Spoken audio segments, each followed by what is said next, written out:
What's going on, everybody? It's your boy JP, back again with another video. And today, I have one that y'all may not have expected. This is the Redmi K40 Gaming Edition. That's right. Check it out. Where does it say that at? Gaming phone. K40. Check it out. And this phone is under a bit of a little controversy. This phone, as many of you know, you take a bit of a risk when you buy a Chinese Xiaomi phone. One, because the bands listed, it may or may not have more. It may work in the US, even though it doesn't have specific bands listed for 5G, like mainly for AT&T, as I've gone over many times in the past. And of course, I'm finding more so now. I actually can't think of a single Chinese Xiaomi phone that I've gotten this year that didn't work on AT&T 5G. But of course, remember, not every Xiaomi device I've had on this channel has been a Chinese version. Most of them are the global versions. And yes, while we're talking about it, this does work on 5G AT&T as well as LTE. I also know it'll work on LTE with T-Mobile, but I'm not sure about 5G. I think it does have band 41 for the mid-band, and it may have the bands for the low band, and they just aren't listed in the specs, just like AT&T's 5G band N5. So, anyways, another risk that you take is that it's not really a risk, it's more of a inconvenience, because your Chinese Xiaomi phones, really your Chinese phones in general, they don't come with with the Google Play services. But up until recently, besides Huawei's phones, they still had Google's mobile services installed, which is for GMS for short. You've probably heard GMS, and if you probably hear those three letters thrown around a lot. When these phones don't have Google Play services but have GMS, it makes it easy to sideload the Google Play Store, which of course gets you the Google Play services, and then from there you can download all of your Google apps and then all of your other apps. It's not a risk, it's just an inconvenience. It takes longer to set your phone up the way that you want it to, the way that you had your last one set up. You can't exactly select your backup from your previous phone, and stuff like that. You just have to kind of, go through it manually. So, I mean, it takes a bit longer to set these up. And as busy as I am, sometimes it takes me a full day, if not more, but the, Xiaomi had announced either late last year or early this year that their Chinese phones were no longer going to have GMS installed, just like Huawei does. And that makes it, that much more difficult to get Google Play on these phones. It makes them that much more unusable. If you go and watch Frankie Tech's video on this phone, that was, pretty much, it was a catch and release for him. He got the phone and he got rid of, he did a couple videos and got rid of the phone because, he, as much as he liked the design and he liked, what the phone, the target that the phone was aiming for, it was practically useless to him with the Google Play services. But, I've actually been sitting on this phone for a month now. And the reason why it's taken me so long to do the video is for that very reason. Without GMS, this phone was practically impossible to use. I mean, I could sideload Genshin Impact, but I couldn't even get my save file because my save file is through Google, and even through Genshin Impact, it won't even let you get your Google save files. You had to have saved it to Facebook previously, which is one of the options, There might be one or two other options, but I chose Google. So when I sideloaded it, and I couldn't select the Google save file. It's obviously in some way connected to GMS, to the GMS services. But something really told me to just hold on to this phone. Wait and see. someone's going to find a way to install the Google Play services. And not only did somebody find a way to install the Google Play services, but it was actually Xiaomi themselves. They backtracked, and they actually, I think it was last Saturday. It was either last Saturday or last Sunday. This is Sunday, June 5th or 6th. Don't get me lying. It's a 6. Yes, it's a 6. So it was either last Saturday or last Sunday. And I was actually anticipating it because I heard about it a few days before, and I was trying to force the update, and I couldn't get it for whatever reason. But Saturday or Sunday morning, I had connected it to a hotspot, and boom, I got the update. And the update that y'all might be looking for those that have this phone and are also holding out. Let me just show you right quick the update. It is that one right there. MIUI 12.5.5.0. That is the one that you want right there. That update isn't even 200 megabytes, and it simply brings GMS back. It brings you GMS. Whenever you go back here, let me show you right quick here. You'll notice, where is it at here? Okay, you see accounts and sync right here? Right here, that is what was added. That wasn't there before. Basic Google services. And that just simply makes it easier for you to install the Google Play Store, etc. As we've been doing with Chinese Xiaomi phones for a few years now, 3-4 years now. Now another issue, even when you get all of your Google apps installed, on a Chinese Xiaomi phone, we're fast forwarding, let's just pretend that this always had GMS out of the box like any of your other Chinese Xiaomi phones. They still never work right. It's either Android Auto doesn't work right. I mean, that was a big issue a year ago, and it still plagued them. There was a couple of other issues with your Google services just not working correctly, no matter what you did. It was your contacts, for example. Your contacts. There was an issue with getting your contacts put in the phone. Your calendar syncing. It just never. They never worked the same as a phone that had the global ROM and had all of that already baked in. And there's tons of examples of it. They're like, let's see, let's think of something recent here, like the Redmi K40, the standard K40 with the Snapdragon 870. If you have that and you put all of your Google apps on it, and then you get a Poco F3, which is the same exact phone, just the global variant. That Poco F3 just works seamlessly. Everything just flows better. Everything works. And even if you have the same exact things installed on that standard K40, it just doesn't work the same. Well, and that's one of those other inconveniences. Well, with Xiaomi, with MIUI 12.5, I'm guessing that's what did it. That's really all I can come up with. But once you get all of your Google apps and services installed on this phone, the phone works perfectly. I mean, it works better than any other Chinese Xiaomi phone I've ever had. The standard K40. I mean, I can go on for days. I just don't have enough time to just discuss every single one, that had a Chinese version, then a global variant. I haven't had any issues once I've installed everything on here. This phone, it works like the Google Play services were baked in. Not just GMS, but the full suite, the full Google Play services. This phone is supposed to release in India and other parts of the world as the Poco F3 GT. And I may or may not, sell this and get that, because right now I'm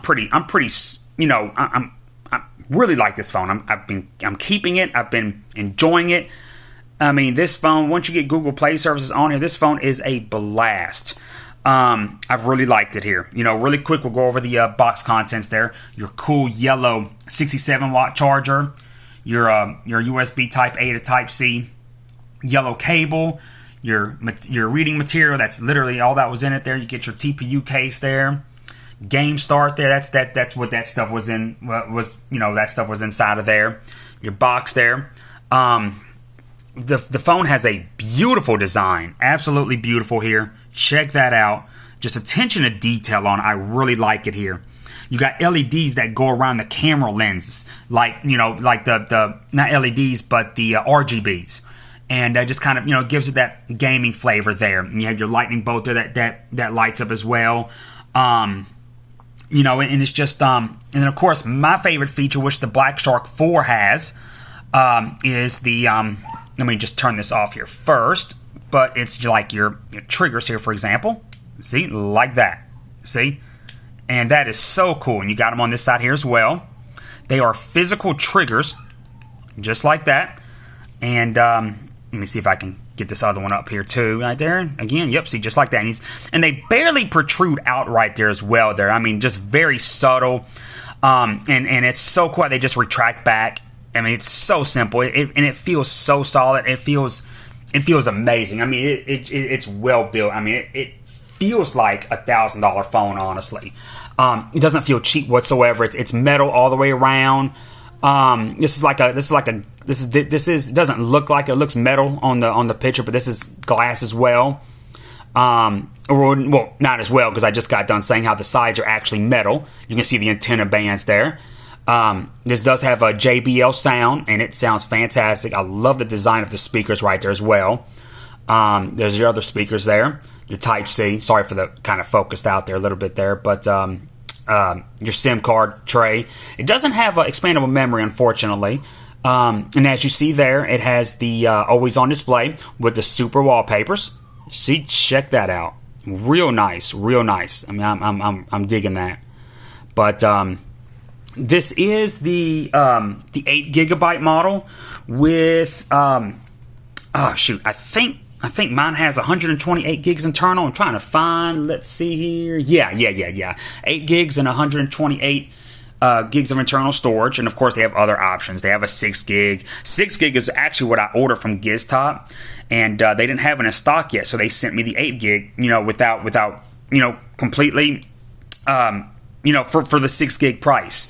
So I paid $400. The 8 gig is like $430, I think, which isn't bad. I mean, I probably would have paid that anyways if they would have been like, hey, the 6 gig isn't in stock yet. We got the 8. If you send us $30, we'll send it right out, because that's actually what I did several months ago with the Motorola. There was the Chinese version of the G100. I forgot the name of it, Edge something, but that's what happened with that phone. They didn't have the version that I originally ordered, the lower end one, and they got back with me and they had a higher end one, that was $50 more, and I sent it to them via PayPal and they shipped it out to me, and this one was only $30 more than the base, and they actually didn't even make me pay the extra $30 this time, which is really good. I appreciated that. But nonetheless, so GizTop really did right by me there, which I appreciated. They didn't have to do that, but of course, customer service, they were out of the one I wanted, and I really wanted it shipped right away. There's just a lot to talk about this phone here. This phone has the another tidbit about this phone is it has the Dimensity 1200 chipset, the all-new MediaTek Dimensity 1200 chipset. Now, right now, there's benchmarks out that show that it's pretty equal to the Snapdragon 870. And that's what it was intended to compete with. Earlier benchmarks, before it was actually, in a retail device, was actually showing that it benchmarked higher than the Snapdragon 870. It was between the 870 and the 888. And honestly, I think it still can. It has the potential. I think it just needs more optimization. I think it has to do with the software in the phones more or less than the actual processor. Because it feels faster. It feels a little bit faster than the 870. And if you look at it on paper, it should be faster than the 870. It's a 6 nanometer versus the 7 nanometer. It's not quite a 5 nanometer like the 888, but everything else about it matches the 888. It has the new Cortex A78 CPUs. Of course, this one has 4, where the Snapdragon 888 has 3, because the Prime is that all new Cortex X1, that they use for the Prime. But the gold cores, or Cortex A78s, and then of course you got the 4 A55s for efficiency. On the flip side, the 870, the Snapdragon 870 uses Cortex A77 CPUs. For their gold, the 4 performance cores, and then of course 855 for the efficiency. So again, this matches the 888 with the Cortex, with the new Cortex A78. It just doesn't have the X1, which takes that up, an even higher notch. But it does have the Cortex A78 to match what's in the Snapdragon 888, which that itself is better than the 870. Being 6 nanometers is better. I mean, obviously it could have been better if it was a 5 nanometer. I'm not sure what that difference would be either way. And like the Snapdragon 870, this is clocked at 3 gigahertz. Well, the 870 is actually clocked at almost 3.2 gigahertz. This is clocked at 3 gigahertz, but still, the Snapdragon 888 is clocked at 2.88, and so this it's I mean, of course, the 888 still scores better. No matter what I say, and of course on paper, it when you compare it with the Cortex X1, it doesn't look as good, but it certainly looks better on paper than the Snapdragon 870. Again, you got 6 nanometers, you got Cortex A78 CPUs, you get 4 of those versus A77s from the Snapdragon 870. It's just this should be a better performer than the 870. And but you know what though? Benchmarks right now, as I just said a couple minutes ago, they actually have them pretty much even. And even if that is so, even if it continues to be even and no optimization changes that, the Dimensity 1200 is in my view still a better chipset, because it's you're gonna get it. The devices that are gonna have it in it are going to be cheaper. Not only cheaper than the Snapdragon 888 devices, but cheaper than the 870 ones as well. So I mean, it's win-win still, if you ask me. If it was even against an 888, if the difference was like $200, I would choose the Dimensity 1200 even over the 888, let alone the Snapdragon 870. I mean, $200 is nothing to scuff at, yeah, I mean, I'm gonna go over the camera specs here, because I know a lot of people want to know that there as well. The main shooter is a 64 megapixel. It has a 5065 milliamp battery. It is, by the way, a 6.67 inch E4 AMOLED screen. Well, actually, you know what? No, correction. It's not an E4 AMOLED screen, because the dot up there, the punch hole, is actually a tad bit bigger on this one than the other K40 devices, as well as most of the flagship Xiaomi devices that have been coming out this year that advertise having the smallest dot there. I'm losing my words here. The punch hole. Those devices with that super small punch hole, those are actually the ones that are using the E4 AMOLED screen. This to my knowledge isn't an E4, or that would actually be smaller, and it's bigger on this phone. Not by much though. It's not really that noticeable. But it is still a Super AMOLED. It's a Full HD plus 1080. Actually, there it is right there. 1080 by 2400. Let's see here, and see the bands for 5G didn't. What did you do? That's not what I wanted. Let's see. I bought runners for my car, so I guess it was I didn't buy from that site there. But anyways, I was going to. But you see how the 5G the 5G bands right there. It does have 41 there, as I said, which is the mid band for T-Mobile. Doesn't have 5 listed, but it does work on 5G with AT&T. As a matter of fact, you can see it right there. See? 5G. So yeah, I mean it does work there. Let's see here. What else? Gorilla Glass 5 front and back, which is fantastic. And oh yeah, that's right. Oh yeah, I forgot about that. IP53 dust and splash protection. That you don't have that on any of your gaming phones. Because they're designed to have fans and stuff like that. They're exposed. They're bulky, and that's actually another reason why I like this phone. I went over that with the Black Shark 4. I like the fact that this has the modern all-screen design, no bezels, but it still has other gaming aesthetics. They're able to find other things to still give it that gaming feel, that gaming aesthetic, without having to have the bezels top and bottom to grip it. Obviously the software is going to do its best to prevent ghost touching. I really, and the Black Shark 4 didn't have any resistance to my knowledge because it actually had vents on it. It didn't have a fan, but it had vents. This, it doesn't have vents, but I mean it games just as good as the Black Shark 4. And while I'm talking about it, the triggers on this phone also feel more solid than they did on the Black Shark 4. This is a HDR 10 Plus display. It is 120 hertz. It's not 144 like the Black Shark 4, unfortunately, but that's you probably won't even notice a difference anyways there. But let's see here. I'm trying to see here. GPU, your Mali G77 MC9. And let's see. There you go. I wanted to get to the cameras there. As I said, 64 megapixel for the main. 8 megapixel ultra wide. 2 megapixel macro. Dual LED flash. It does do 4K at 30. I'm actually recording this in 1080p at 60 frames per second. I just thought about what I said. I'm obviously not using this phone to record. I'm using another one, but it has the same capabilities. That was dumb. I just thought of that.